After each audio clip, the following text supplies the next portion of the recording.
Yawning is a universal human behavior that can be triggered by seeing or hearing someone else yawn, and even thinking about yawning can make you yawn.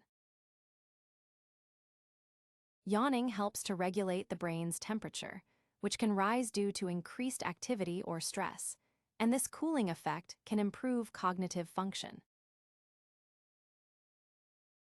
Yawning can be a sign of empathy and social bonding, as it can be triggered by observing someone else's emotional state, such as stress or fatigue. Excessive yawning can be a symptom of underlying medical conditions, such as multiple sclerosis, heart disease, or stroke, and should be evaluated by a doctor if persistent. Yawning is a universal human behavior that is shared across cultures and languages, and can be observed in animals, such as dogs, cats, and even fish.